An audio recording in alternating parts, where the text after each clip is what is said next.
Hello বন্ধুরা, আজকে আর কথা না বাড়িয়ে চটপট রান্নায় চলে যাব। এই রান্নাটা আমি করছি, এটা হলো মশলা ডিম ভুজিয়া।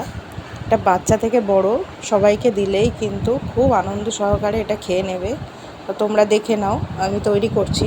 প্রথমে আমি এখানে 2টো ডিম নিয়ে নিয়েছি। তোমরা চাইলেই কিন্তু এর চেয়ে বেশি কোয়ান্টিটিতে ডিম ইউজ করতেই পারো। এর মধ্যে সামান্য নুন দিয়ে আর সামান্য জিরে গুঁড়ো আমি নিয়ে নিয়েছি। এরপর আমি নিয়ে নিয়েছি কাঁচা লঙ্কা কুচি দিয়ে এটাকে আমি বিটারের সাহায্যে খুব ভালো করে বিট করে নেব। দিয়ে দেবো 2 চামচ মতো নর্মাল জল। খুব ভালো করে এটাকে ফেটিয়ে নিতে হবে।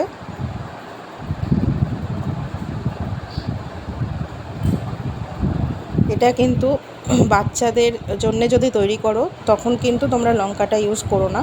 আর যদি বড়দের জন্য বানাও, যে যেরকম ঝাল খেতে পছন্দ করো সেরকম ঝাল ইউজ করবে। এখানে চাইলে তোমরা কিন্তু বড়দের জন্য তৈরি করলে সামান্য কাশ্মীরি লঙ্কার গুঁড়ো ইউজ করতে পারো।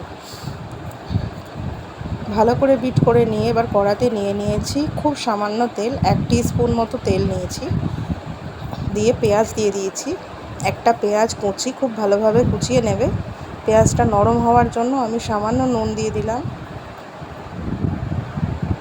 নুন দিয়ে নেড়েচেড়ে পেঁয়াজটা ভাজবো। নরম হয়ে গেলে এর মধ্যে আমি দিয়ে দিচ্ছি একদম ফাইন করে কুচোনো টমেটো, ফাইন করে কুচোনো রেড বেল পেপার আর ইয়েলো বেল পেপার।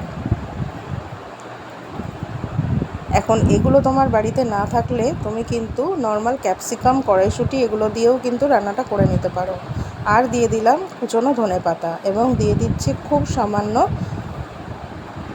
রসুনের পেস্ট, খুবই অল্প।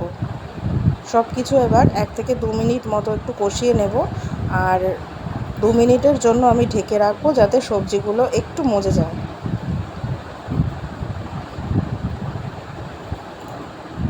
এই কালারফুল রান্নাগুলো কিন্তু বাচ্চারা, যে সমস্ত বাচ্চারা সবজি খেতে চায় না, আমি কিন্তু তাদের জন্য এই রেসিপিগুলো তোমাদেরকে দিই যাতে তোমরা বানিয়ে বাচ্চাদেরকে খাওয়াতে পারো। অনেক বাচ্চাই আছে ডিম খেতে পছন্দ করে না বা সবজি খেতে পছন্দ করে না, তাদের এইভাবে কিছু প্রেজেন্টেশন করে দিলে কিন্তু তারা খুব ভালোভাবে খেয়ে নেয়। দেখো জিনিসটা অনেকটাই মজে গেছে। এর মধ্যে আমি দিয়ে দেব ডিমের গোলা। পুরো ডিমের গোলাটা আমি একদম ওপর থেকে দিয়ে দেব। দেওয়ার পরে আমি কিন্তু একদম নাড়াচাড়া করব না, এভাবেই আমি রেখে দেব 1 থেকে 2 মিনিট, একটা সাইড যাতে পুরো ভালোভাবে হয়ে যায়। আর কিছু এটা নাড়াচাড়া করার কোনো দরকার নেই। এটার পরে এটা যখন হয়ে যাবে একটা সাইড, তখন এটাকে জাস্ট ভেঙে ভেঙে ভাগ করে সেগুলোকে উল্টে নিলেই কিন্তু রেডি হয়ে যাবে।